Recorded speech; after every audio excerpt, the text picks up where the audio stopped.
live streaming. Saya harap dan kita semua berdoa untuk semua kita yang ada di rumah bersama dengan keluarga kita tetap sehat. Dan kita mau bersemangat, bersatu di dalam penyembahan dan pujian kita untuk memuliakan nama Tuhan Yesus Kristus. Amin. Mari saudara kita sama-sama bangkit berdiri. Kita mau menyatakan ucapan syukur kita sebab Tuhan baik di dalam kehidupan kita.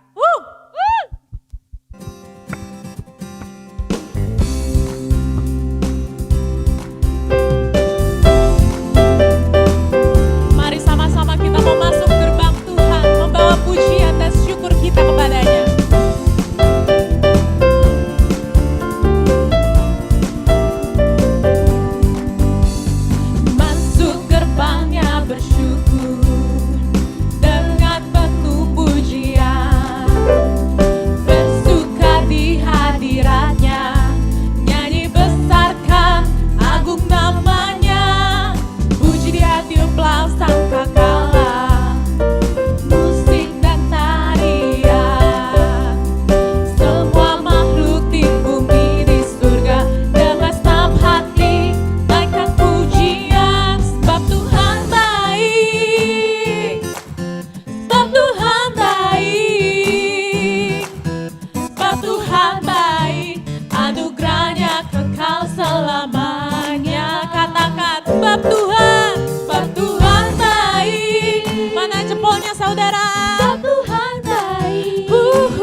Mari saudara, kita mau datang untuk menyembah Tuhan saat ini. Sungguh dialah Tuhan Alfa dan Omega, dialah yang awal dan akhir, dialah pencipta langit dan bumi. Sejak dahulu kala sampai sekarang dia masih berkuasa. Dan dialah yang menciptakan setiap jalan-jalan kehidupan kita. Amin Tuhan. Mari kita berserah kepada Tuhan Yesus Kristus, kepada Juru Selamat kita, kepada Bapa kita yang baik.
berikan.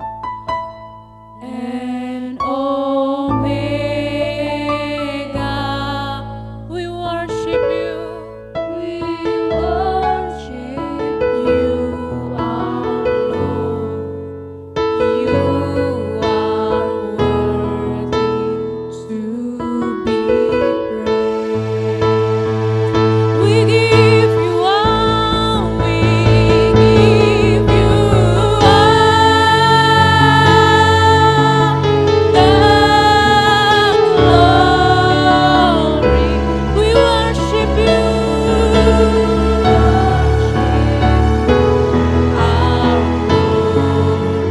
You are worthy to be praised. We give you all. We give you all the glory. We worship you, our Lord. You are worthy to be praised. Mari kita sembah Dia. Oh, kami sembah Engkau, Tuhan. Sebab Engkau yang layak. Kami berikan segala kehormatan, segala pujian.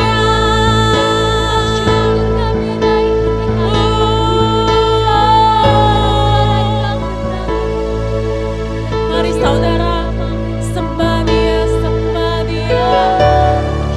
Sungguh Engkau yang layak, Tuhan. Oh, Engkau Tuhan yang agung, Raja mulia, yang duduk di tahta surga.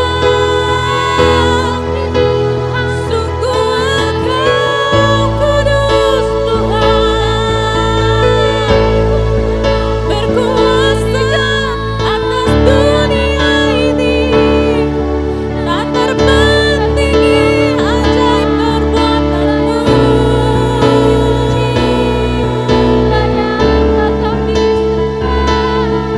We worship you, we worship you, we worship you.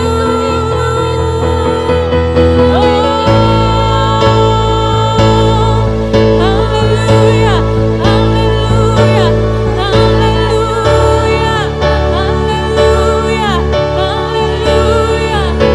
Sembah hanya bagimu, Tuhan.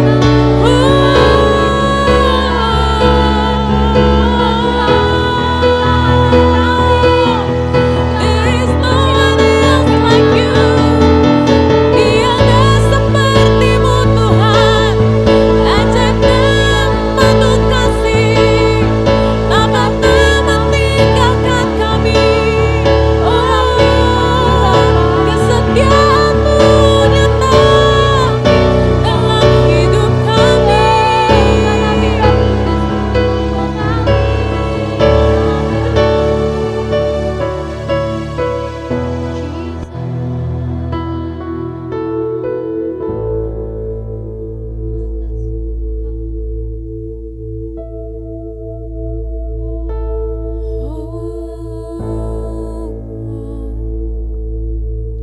Sungguh Engkau kudus, Tuhan. Saudara, sungguh Dialah Bapa yang baik. Dialah Tuhan Yesus Kristus yang datang sebagai manusia Yes, Tuhan. dan menebus dosa kita. Dan terutama kita harus melihat bahwa Dialah Raja yang duduk di tahta kanan Bapa. Dialah yang memerintah atas dunia ini. Dia yang memiliki kuasa, memiliki otoritas. Seluruh makhluk bala tentara surga mengelilinginya dan menaatinya. Yes, Bapak. Mari kita hormati Dia yang ada di hadirat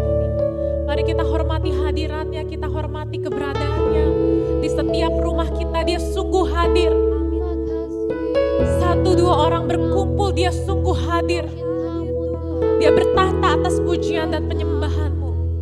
Maka marilah kita berikan yang terbaik untuknya.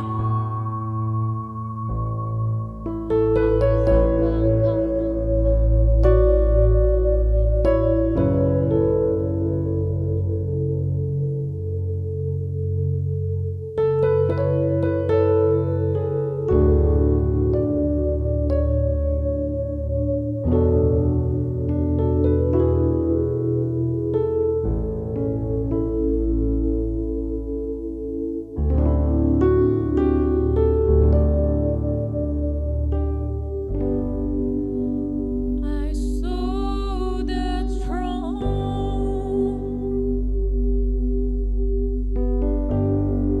seated on His throne,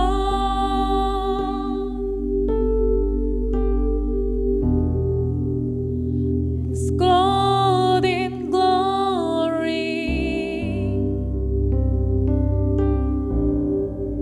and exalted high,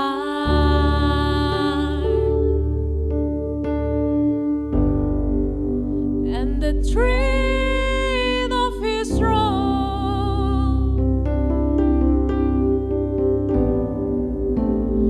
fills the temple,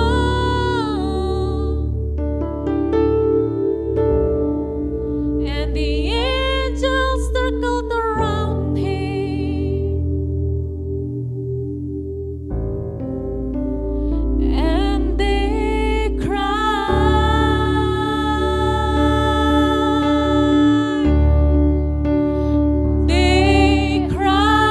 You are holy,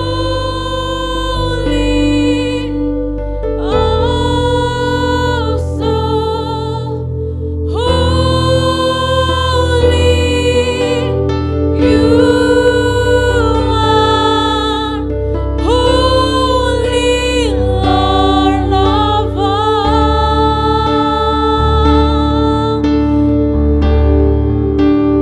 They cried, You are holy, oh so holy.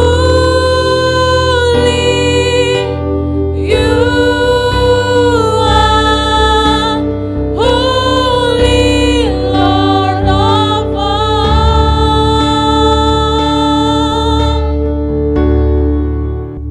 They cried, You are holy, oh so holy. You are holy, Lord of all. Oh, they cried, You are holy, oh so holy, holy. You are holy, Lord of all. They cried, You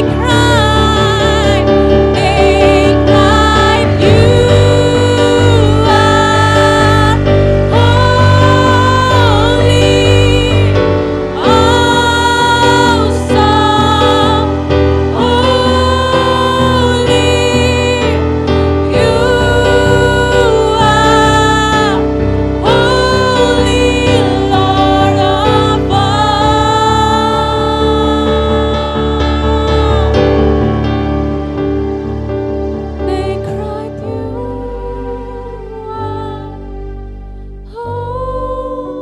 dengan segenap hatimu, serukan, sungguh Dia kudus, Dia kudus. You are holy, Lord of all.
saudara, kita ucapkan doa deklarasi GBI CBM tahun 2020. Terima kasih Bapa Yahweh di surga, karena Engkau sudah memberikan segala kuasa di bumi dan di surga kepada putramu Tuhan Yesus Kristus, yakni Tuhan Yeshua HaMasiah, bahwa segala roh telah ditaklukkan di bawah kakinya dan tunduk menyembah kepada Tuhan Yesus Kristus. Maka kami pun, umat tebusan Tuhan Yesus Kristus, menyatakan bahwa kami adalah anak-anak kerajaan surga.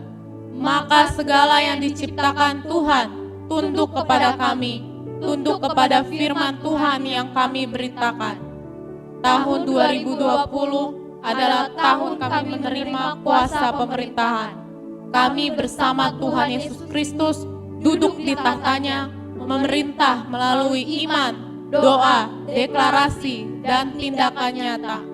Kami perintahkan segala roh jahat, roh najis, roh kegelapan menyingkir dari hidup kami, dari rumah kami, dari lingkungan kami, dari kota kami, dari negeri kami. Roh yang tidak percaya, roh murtad, roh perdukunan, roh nabi palsu, roh dewa-dewi, roh orang mati, roh penyembahan berhala, roh kebebalan, roh penyakit, roh sampar, roh kesengsaraan, roh dirampasi, roh kemiskinan, roh kelaparan, roh kekurangan, roh kikir, roh keserakahan, roh perusak, roh mengembara, roh kelaliman, roh perbudakan, roh kekejaman, roh pembunuh, roh aborsi, roh mandul, roh zina, roh perceraian, roh selingkuh, roh najis, roh dusta, roh kesombongan, roh penipu, roh kemalasan, roh kebebalan, roh kebodohan, roh perpecahan, roh perbudakan, roh mabuk, roh narkoba, roh stres, roh terkutuk, roh bunuh diri, roh depresi, roh gila, roh durhaka. Engkau harus tinggalkan kami dan kami lemparkan kau ke jurang maut. Dan kami minta agar malaikat-malaikat Tuhan menolong kami, menyapu bersih semua roh itu dari hidup kami dan dari rumah kami, dari gereja kami, dari kota kami, dan lingkungan kami. Engkau harus menyingkir dari hidup kami, dari anak-anak kami, keluarga kami, sahabat kami, dari kota kami, dan dari negeri kami. Oleh kuasa darah Yesus Kristus, kami nyatakan berkat-berkat Tuhan mengalir seperti sungai yang deras, mengejar kami, melimpah dan melingkupi hidup kami, dalam nama Bapa Yahweh, Putra dan Roh Kudus, dalam nama Tuhan Yeshua HaMasiah, dalam nama Tuhan Yesus Kristus. Amin, amin, amin. Mari saudara, kita mau berdoa syafaat pada saat ini. Terlebih dahulu kita akan berdoa untuk gereja kita, GBI Christ Bride Ministry. Sama-sama kita ucapkan, sama-sama kita buka mulut kita untuk berdoa. Mari kita berdoa. Ya Tuhan, terima kasih atas berkat-Mu untuk gereja kami. Kami menyerahkan gereja kami, Christ Bride Ministry, ke dalam tangan-Mu, baik jemaat Ganggeng Raya maupun jemaat di Pondok Indah. Kami percaya bahwa Engkau Tuhan yang mengutus, yang memulai, yang membangun gereja kami pelayanan ini. Maka Engkau memberkati mulai dari Ibu Gembala kami, Bapak Ibu Pendeta Deborah Dumasi Syanipar dan suaminya, Bapak Parulian Tambunan, juga dengan Wakil Gembala, Agape, Bu Merlin dan juga Dika Permana. Engkau yang memberkati setiap pelayan-pelayan, Engkau berikan kesatuan hati untuk setiap para pelayan, para pekerja. Engkau memberikan kuasa, memberikan hikmat, memberikan kasih Tuhan urapan, mengalir sehingga kepada jemaat-jemaat bisa mengalami terobosan yang luar biasa dalam kehidupan mereka. Kami berkati juga Tuhan YouTube channel kami berkati ibadah live streaming kami. Tidak Tuhan akan membuat Tuhan keributan, tetapi biarlah semua orang bisa menikmati, bisa mendapatkan berkat.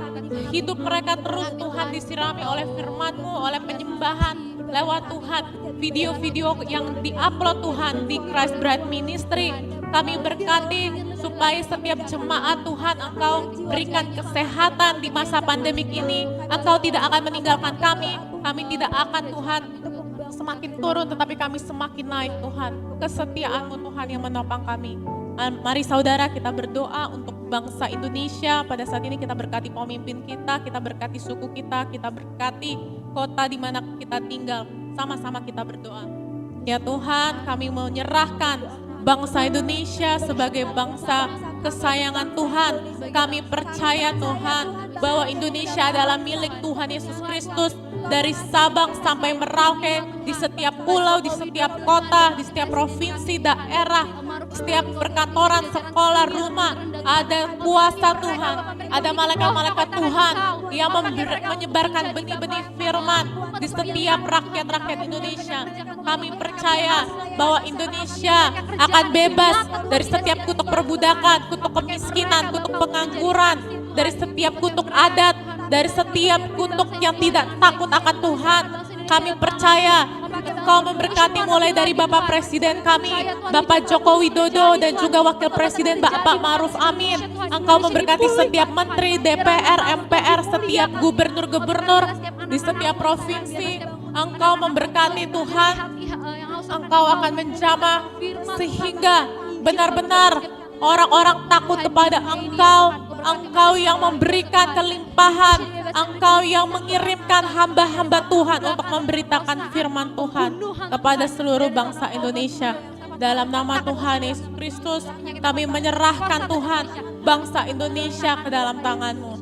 Mari saudara kita berdoa untuk masa pandemik ini. Kita berdoa supaya benar-benar seluruh dunia maupun bangsa Indonesia benar-benar terbebas dari coronavirus, biar segera ditemukan obat yang bisa menyembuhkan, dan juga kita berdoa sehingga krisis ekonomi bisa pulih kembali untuk setiap orang, terutama anak-anak Tuhan. Mari sama-sama kita berdoa. Ya Tuhan, kami berdoa untuk bangsa Indonesia, untuk setiap bangsa-bangsa yang ada di negara, di dunia ini. Kau tahu Tuhan bahwa kami sedang mengalami masa pandemik. Biarlah kasih karunia-Mu, belas kasihan-Mu turun Tuhan, pengampunan-Mu turun atas dunia ini, atas setiap anak-anak Tuhan. Kami percaya, biarlah lewat masa pandemik ini Tuhan, kami dilatih, kami diingatkan untuk berserah penuh kepada Engkau, untuk berpegang kepada Engkau, untuk takut akan Engkau. Biarlah Tuhan, Engkau yang memberkati setiap hukum maupun sistem, maupun juga Tuhan setiap para petugas medis yang bekerja untuk Tuhan banyak orang. Kami percaya Engkau yang melindungi. Tidak ada lagi Tuhan kematian, tidak ada lagi virus corona yang bisa menyebar di dalam nama Yesus. Kami percaya bahwa Tuhan yang akan menyediakan obat yang terbaik untuk setiap orang, sehingga Tuhan kami bisa pulih. Juga Engkau memberkati Indonesia Tuhan. Biarlah Engkau bebaskan bangsa Indonesia dari krisis ekonomi yang semakin menurun. Biarlah Engkau akan menegakkan sistem-sistem baru, hukum-hukum yang baru, sehingga bisa membantu pemulihan uang Tuhan, ekonomi di negara kami. Terima kasih Tuhan, kami percaya bahwa Engkau yang memberkati seluruh doa kami, yang mengurapi setiap doa kami sehingga menjadi persembahan yang harum di tahta-Mu. Terima kasih ya Bapa. Mari saudara kita yang percaya sama-sama kita katakan amin.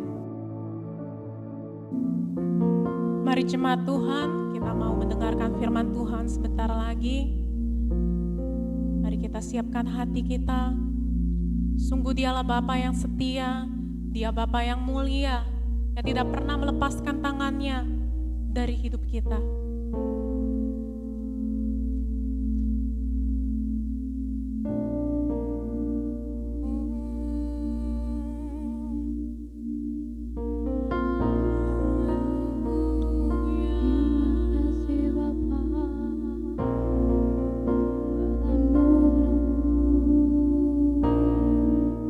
Katakan Bapa Kau setia.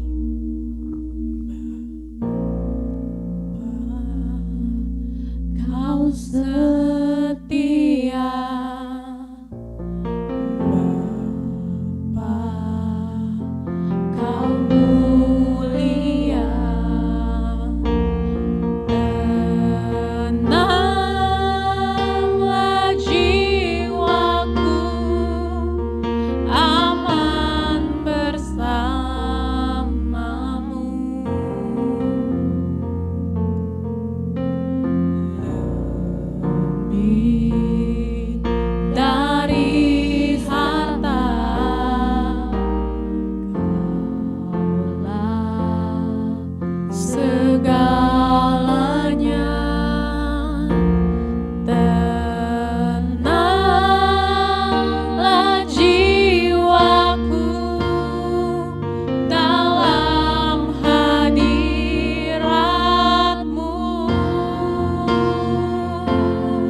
kepada hambanya untuk membawa firman Tuhan. Mari kita bersatu dalam doa. Terima kasih Bapa di surga. Hari ini kami mau mendengarkan firman Tuhan. Kami tahu di masa-masa pandemik ini kami sedang mengalami seperti masa krisis. Tetapi lewat firman-Mu, kami mau menguatkan iman percaya kami.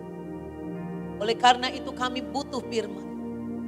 Ajar kami Tuhan, supaya kami tidak menjadi loyo di dalam iman.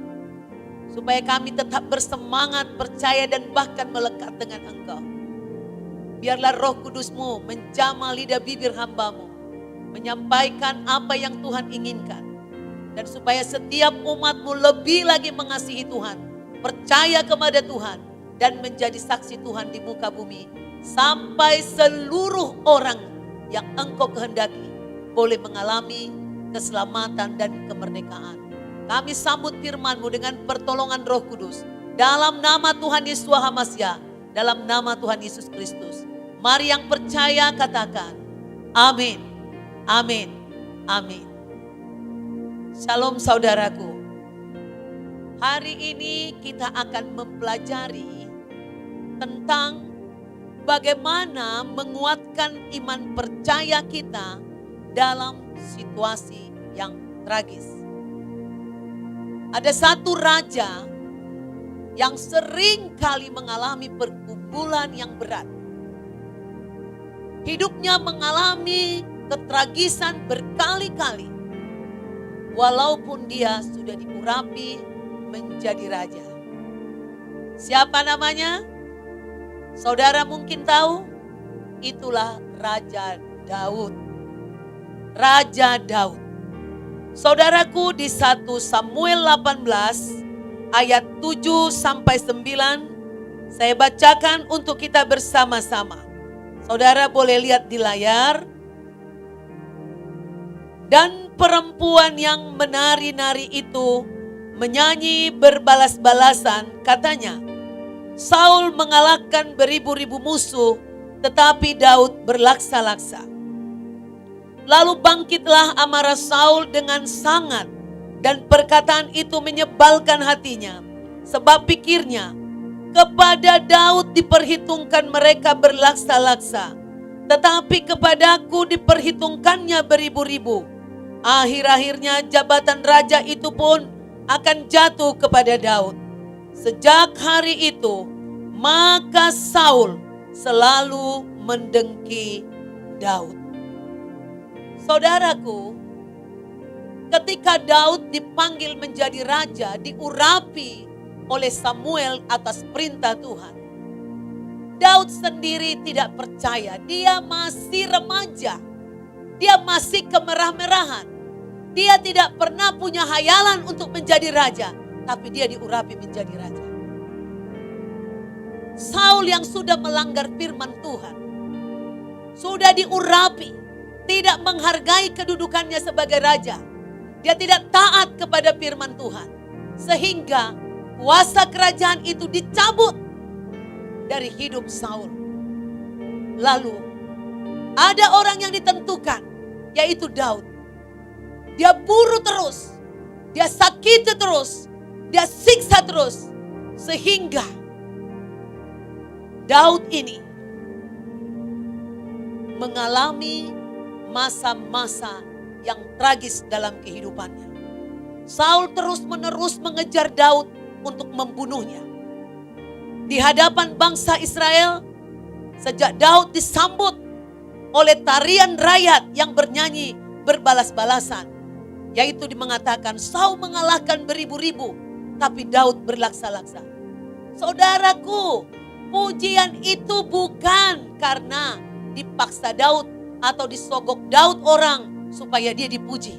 Karena perbuatannya yang menyatakan itu, yang dirasakan oleh orang lain. Banyak sekali di zaman kita sekarang pun kalau ada orang yang baik, selalu diburu orang yang jahat, orang yang sirik, selalu disakiti, selalu difitnah. Itu seperti yang dialami oleh Daud.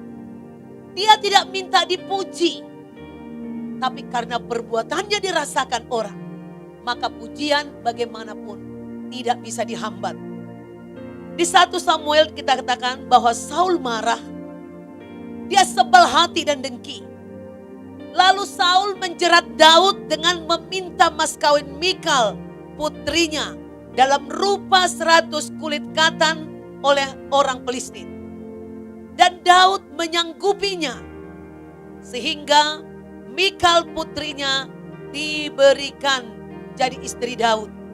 Dan Saul jadi mengerti bahwa Tuhan menyertai Daud dan seluruh rakyat mengasihi Daud. Tetapi di satu sisi Saul menjadi takut. Orang yang pendengki, orang yang pembenci, orang yang pemarah akan selalu melihat orang lain dalam keadaan yang salah. Menganggap orang lain menjadi musuh. Padahal orang lain tidak bermaksud memusuhi dia. Yonatan putra mahkota yang seharusnya menjadi pengganti Saul, putra Saul, telah bersekutu dengan Daud. Sedangkan Saul ingin anaknya Yonatan tetap raja untuk menggantikan Saul. Banyak sekali manusia memaksakan kehendaknya. Walaupun dia tahu kapasitasnya bukan lagi untuk raja, dia memaksakan diri untuk menjadi raja. Itulah yang dilakukan oleh Saul. Selama hidup Saul, Saul getol memburu Daud.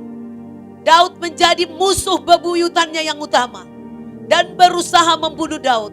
Sampai suatu hari ketika Tuhan menyerahkan Saul di tangan Daud, namun Daud tidak mau membunuh Saul karena dia menganggap Saul mertuanya adalah seorang yang telah diurapi Tuhan. Maka dia lebih memiliki mundur. Dia lebih memilih cooling down. Dia lebih memilih menjauh daripada Saul. Karena dia juga gak mau mati konyol di tangan Saul. Dia gak mau dibunuh dan dia tidak mau membunuh. Di 1 Samuel 27 ayat 1 dan 2 kita melihat, nanti saudara baca, bahwa Daud lebih memilih hidup di tengah-tengah bangsa Filistin. Saya bukakan di 1 Samuel 27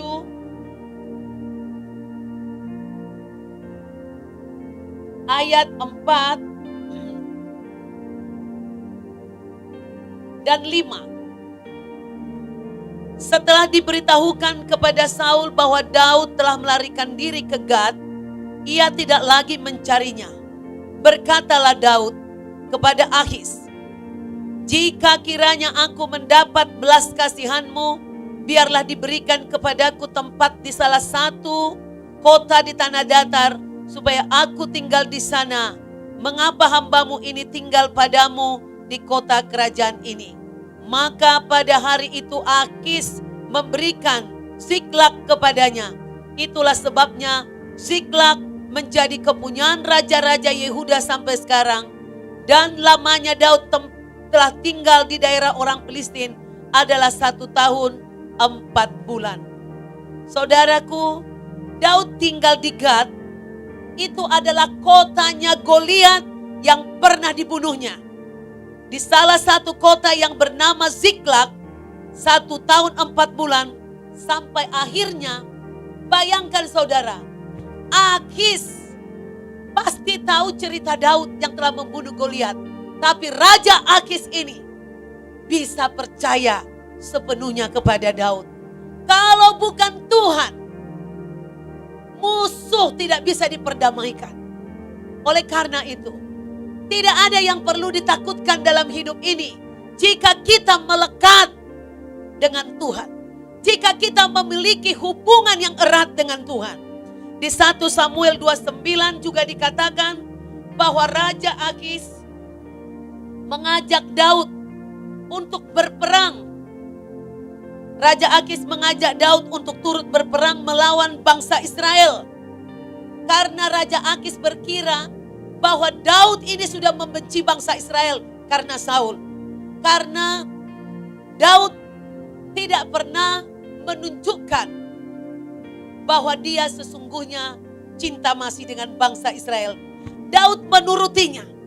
Namun banyak di antara raja-raja dan panglima yang keberatan, sehingga Daud dipulangkan dari pertengahan jalan, pulang sebelum perang.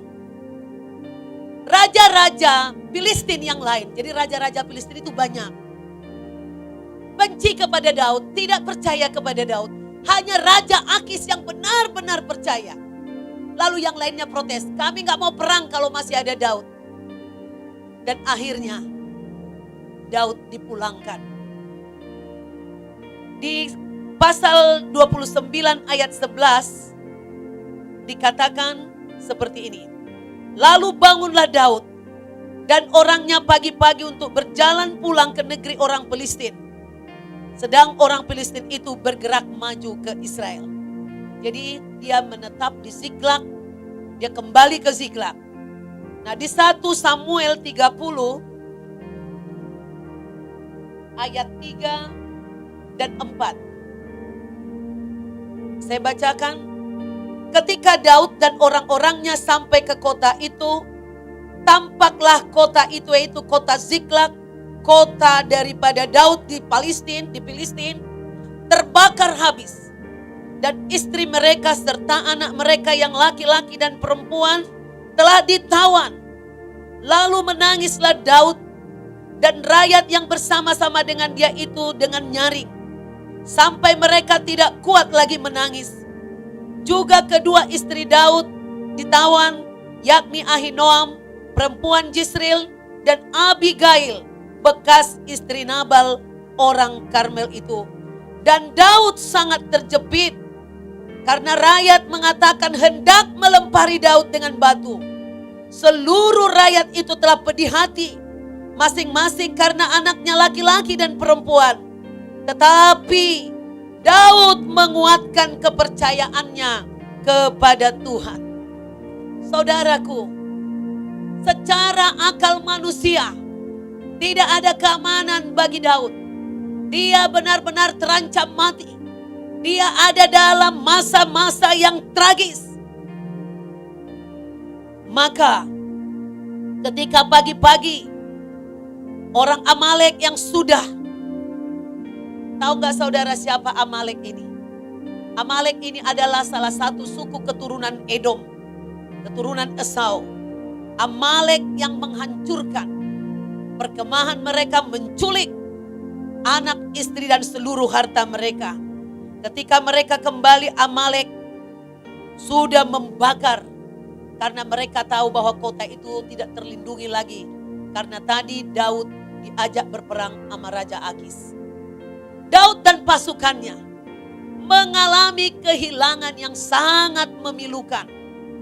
Karena bukan harta saja yang habis dijarah, rumah dibakar, tapi istri dan anak-anak telah ditawan habis. Saudaraku, Daud yang sudah diurapi raja. Mungkin di antara saudara pernah mendengar seorang hamba Tuhan berdoa dan bernubuat kepada saudara. Atau ketika saudara pernah penyembahan dengan Tuhan, lalu saudara tiba-tiba mengalami suatu urapan daripada Tuhan yang menyatakan bahwa engkau akan diberkati, engkau akan kaya, engkau akan dahsyat, engkau akan berhasil. Tapi kenyataannya setelah engkau mendengarkan itu, keadaanmu terbalik 180 derajat. Keadaanmu sangat sukar, keadaanmu kekurangan, keadaanmu mengalami dimusuhi orang, disulitin orang, disukarin orang. Itulah yang dialami Daud. Sejak dia diurapi, saudaraku, iblis menghambat. Bukan hanya menghambat, menyiksa supaya tidak percaya. Saudaraku, sejak saudara hidup baru, menerima Yesus Kristus menjadi juru selamat dalam hidupmu, bukan berarti kita tenang, bukan berarti iblis diam dan langsung lari daripada kita. Dia masih berusaha memanipulasi pikiran kita. Dia masih berusaha ingin memisahkan kita daripada Tuhan. Oleh karena itu, dia membuat banyak jebakan-jebakan, kesusahan-kesusahan. Dan bila kita tidak menguatkan iman percaya kita, maka kita bisa benar-benar jatuh percaya kepada iblis dan kita meninggalkan Tuhan. Kita bahkan marah kepada Tuhan, kita curiga, kita bimbang, kita tidak mau lagi mempercayai janji Tuhan. Bahkan mungkin kita bisa memaki-maki hamba-hamba Tuhan. Kita mengatakan nonsen, bohong itu, pendeta-pendeta itu. Gak ada yang terjadi kepada saya. Daud 13 tahun mengembara sejak dia diurapi. Dari satu ke kota lain. Ke negara lain terbuang. Kadang dituduh, kadang diancam. Kadang diolok-olok, kadang disangka gila. Kadang tidak tidur, kadang tidak ada keamanan. Dan hari ini adalah puncak aniaya yang paling tragis, yaitu di Ziklag. Buat saya secara pribadi, kehidupan Daud di Ziklag ini, saya merasakan seperti hidup saya sendiri. Sering kali saya dibawa mengalami ujian yang berat seperti Daud. Saya tidak punya teman yang bisa saya percayai untuk mengerti persoalan saya. Saya mengalami terkurung, terjebak, seakan-akan sesak napas, tidak ada jalan keluar. Tetapi saudaraku, walaupun saat itu mungkin goyah atau bimbang, aku berusaha menguatkan iman percayaku kepada Tuhan. Daud diurapi pada usia 17 tahun untuk menjadi raja oleh Samuel. Dan 2 hari sebelum Daud benar-benar memerintah sebagai raja, di usia 30 tahun, ingat, 2 hari sebelum jadi raja, ia mengalami masalah demi masalah. Dari hari ke hari selama 13 tahun, dengan integritas yang hebat, dalam kesetiaan yang kuat kepada Tuhan. 2 hari sebelum terjadi, akhirnya dia benar-benar menjadi raja. Hari ke hari sebelum raja, tak pernah lebih baik hidupnya, tapi semakin memburuk. Dosis ujian terus ditambahkan kepada Daud. Lalu dia dipilih menjadi raja, malah tambah-tambah tidak bisa pulang ke rumah. Menjadi buronan 13 tahun. Harus hidup di tengah-tengah musuh, kadang di padang gurun dengan binatang yang liar. 1 Samuel 30 ayat 6 mengatakan tadi, Daud sangat terjepit. Rakyat ingin melempari Daud dengan batu. Bahkan bukan mahkota yang dia dapat, bukan tahta yang dia dapat, tapi penderitaan dan penghinaan yang dia datang. Saudaraku, ketika saya berdoa mengenai sesuatu hal untuk jadi berkat dalam kehidupanku, saya begitu percaya Tuhan akan mengangkat hidupku. Saya begitu percaya Tuhan akan memberkati kelimpahan dalam ekonomiku.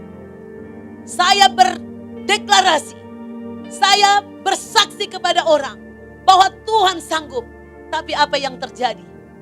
Aniaya dan aniaya, itulah yang datang. Semua orang seperti membenciku. Semua orang seperti menertawakanku. Saya dipersalahkan orang dengan iman saya. Dianggap saya tukang hayal. Dianggap saya tidak masuk akal. Dianggap saya terlalu ngeroh.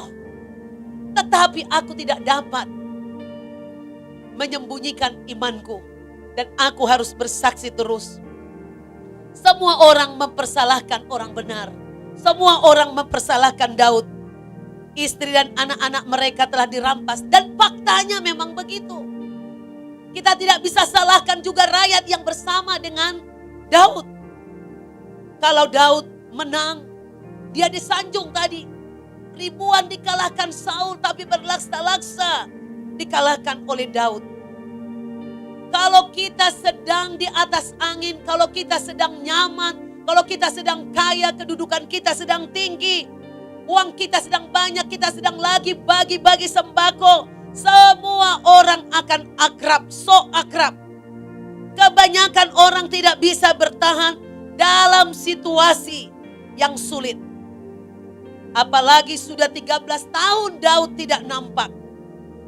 Tidak ada tanda-tanda bahwa dia adalah raja yang akan dihormati seluruh bangsa.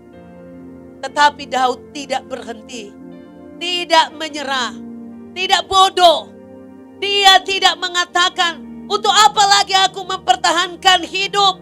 Untuk apa lagi aku mempertahankan janji Tuhan ini? Apa gunanya aku diurapi jadi raja? Ya sudahlah, gue gak pedulilah nubuat-nubuat. Gak peduli apa kata pendeta lah.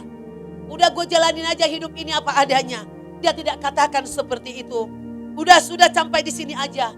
Saya sudah 13 tahun loh, kurang apa? Saya udah tanggung ini dan itu. Ngapain lagi saya? Ya memang ada sih nabi mengurapi saya. Ada nabi sih mengatakan bahwa aku akan jadi raja. Tapi nonsen. Daud tidak berkata seperti itu, saudaraku.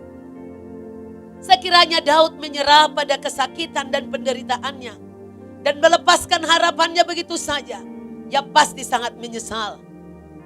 Kadang kalau kita merasa sudah seharusnya berhenti mengejar harapan, sudah kelelahan, kita harus terus mendorong diri. Karena mungkin hanya beberapa saat lagi kita bisa melihat terobosan yang selama ini kita impikan. Saya katakan ini adalah menguatkan iman percaya. Jangan lari, jangan menyimpang. Daud bertanya kepada Tuhan dalam situasi yang tragis itu. 1 Samuel 30 ayat 8 dia bertanya. Daud mengejar musuh-musuhnya sampai mereka tidak bisa datang kembali. Dia bertanya kepada Tuhan, akan dapatkah saya kalahkan orang Amalek itu? Tuhan bilang, dapat. Walaupun dia merasa tidak ada kekuatan.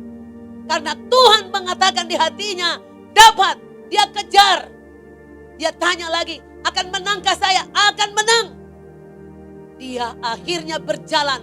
Bukan melihat kekuatannya. Bukan melihat pendukungnya. Dia melihat dan mendengar janji Tuhan. Dia taat kepada janji Tuhan. Daud mendapatkan kembali semua harta yang dijarah. Bahkan harta yang lain pun dia dapat.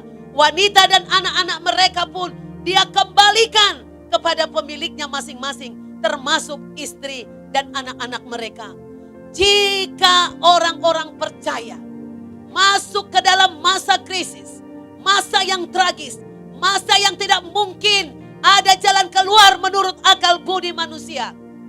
Tetapi engkau datang tanpa perlu orang-orang lain. Kau datang sendiri, berhubungan sendiri dengan Tuhan, melekat dengan Tuhan, cari tahu apa pendapat Tuhan.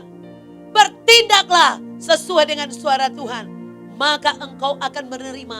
Justru masa tragis itu adalah puncak kemenangan yang terbesar yang akan membuat hidupmu mengalami terobosan yang dahsyat, lompatan yang dahsyat yang tidak terkira oleh pikiran manusia.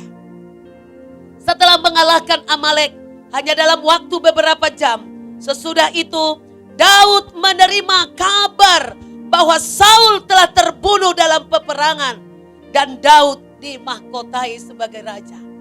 Hanya beberapa jam setelah dia mengalahkan Amalek. Saul beberapa kali diserahkan Tuhan untuk dibunuh, dia tidak mau membunuh, tapi dibunuh oleh musuh. Dan hanya dalam beberapa jam, orang Israel melalui orang-orang Yehuda membawa dia kembali, memahkotai dia sebagai raja. Setelah 13 tahun mengalami puncak terburuk, Daud berusaha mendorong dirinya untuk datang kepada Tuhan seperti di firman, yaitu di Yohanes 6 ayat 68. Saya bukakan kepada saudara Yohanes 6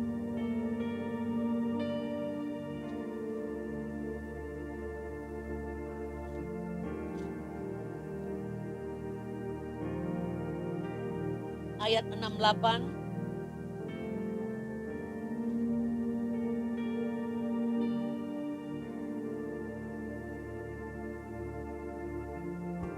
Perkataanmu adalah perkataan hidup yang kekal. Perkataan Tuhan adalah perkataan hidup yang kekal. Jadi bukan perkataan manusia. Saudaraku, baru-baru ini kami mengalami kesengsaraan di dalam hati. Sehingga membuat hati ini sedikit galau dengan keadaan itu. Lalu Tuhan mengizinkan situasi. Ada pergumulan yang berat yang dialami oleh keluarga kami. Dan saya merasa tidak ada jalan keluar. Tetapi malam itu, kira-kira jam 1 malam, setengah 1 malam, saya bangun berdoa. Saya menguatkan iman percaya saya. Saya tidak memohon-mohon minta pertolongan. Tapi saya menaikkan penyembahan kepada Tuhan. Mengeluh-elukan nama Tuhan. Dan saya hanya mengatakan, Tuhan, berbicaralah kepada hambamu ini. Berbicaralah kepada hambamu ini. Dan dia mengatakan kepada saya, barang siapa mengasihi orang lemah, maka dia mengasihi Tuhan. Barang siapa yang tidak mengasihi orang lemah, sesungguhnya menghina Tuhan. Lalu saya teringat akan satu orang yang pernah tinggal di rumah saya, yang melakukan pengkhianatan dan kejahatan. Lalu dia meng-WA saya meminta tolong kepada saya. Saya tadinya tidak pedulikan WA-nya. Tetapi malam itu Tuhan mengatakan, jika engkau mengasihi dia, menolongnya, maka engkau sama seperti saya, mengasihi. Maka engkau memiliki kuasa di dalam doa. Dan saya menguatkan hati saya berjanji kepada Tuhan. Tuhan, aku tidak mau membalas kejahatannya, karena hakmu lah pembalasan. Dan aku berjanji, aku mau menolong, aku mau. Dan saya bangunkan suami saya katakan, papi, Tuhan bilang kita harus ampuni si A. Kita harus tolong dia. Lalu suami saya mengatakan, iya, mari kita tolong. Saya mengatakan kepada Tuhan, jika ini adalah suaramu Tuhan, dari hal inilah aku tahu, jika engkau besok menjawab doaku betul-betul, aku tahu ini daripadamu. Dan sungguh saudara, orang yang tidak mungkin di masa pandemi ini datang ke rumahku, dia datang kepada rumahku. Menjadi jawaban Tuhan untuk apa yang menjadi pergumulanku saudara. Dan sungguh luar biasa, kami mengalami kelepasan lewat mendengar suara daripada Tuhan. Saudaraku, bukan hanya Daud, bukan hanya saya. Saudara pun akan mengalami pertolongan. Jika saudara mau, rindu dan haus, berjuang mendapatkan jawaban daripada Tuhan. Daud mengambil keputusan yang benar. Daud menguatkan kepercayaannya. Daud melekat dengan Tuhan. Walaupun menghadapi situasi yang sangat tragis. Hati orang yang melekat dengan Tuhan akan memiliki respon yang berbeda dengan orang dunia. Responnya sungguh cemerlang. Responnya sungguh dahsyat. Di 1 Samuel 30 ayat 6. Kita belum pernah menghadapi situasi yang lebih buruk daripada situasi Daud. Namun kita lebih sering menghubungi manusia biasa.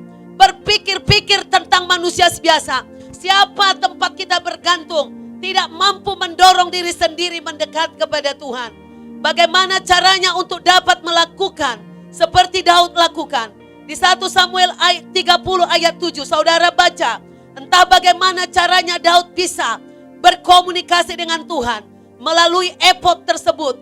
Tetapi di sekarang ini melalui Alkitab, saudara bisa baca Alkitab, angkat Alkitab, baca berulang-ulang, ingat-ingatkan janji-janji Tuhan, maka itu akan mendorong iman percayamu. Bisa juga saudara berbahasa roh, bisa juga saudara membangun diri seperti di kitab Yudas 20, di 1 Korintus, saudara juga mengatakan itu. Memang banyak orang yang berpikiran daging, bilang kita gila bila kita bisa berbahasa roh. Pikiran daging akan mencoba menghentikan orang yang benar. Tapi ingat, bahasa roh akan membuat kamu terbangun dan besar kuasanya. Ingatlah, tidak ada orang percaya yang menghadapi sesuatu yang lebih kesanggupan mereka yang menanggungnya. Iblis tidak memiliki hal-hal lain yang dilontarkan kepada Anda, kepada saudara. Isinya selalu sama. hanya bungkusnya, ikat sampulnya yang beda. Kita tak akan menanggung sesuatu yang tak bisa kita tangani. Yang kita hadapi itu sesungguhnya adalah hal yang umum bagi manusia.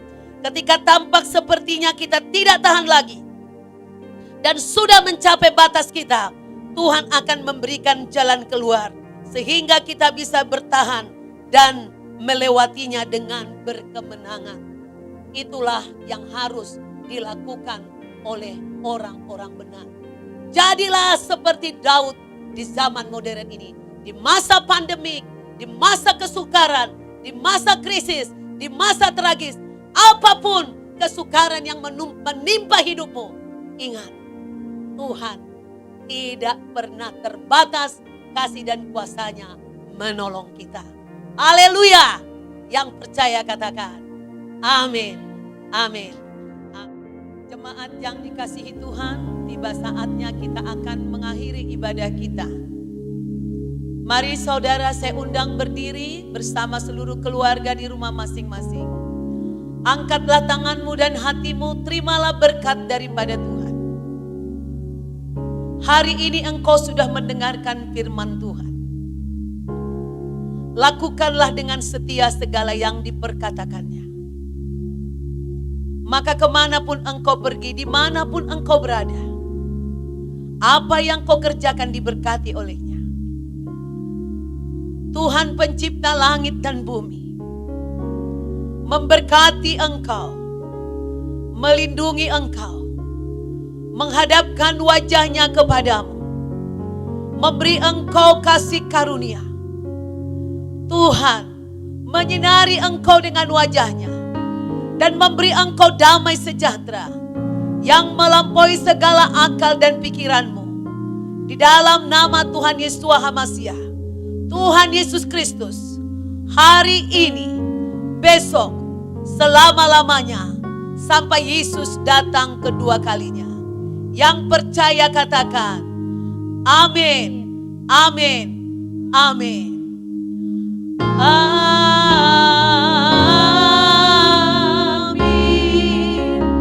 amin, amin,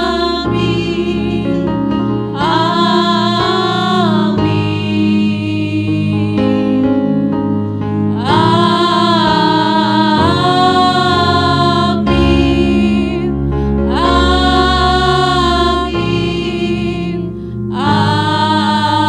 amin.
hari Minggu.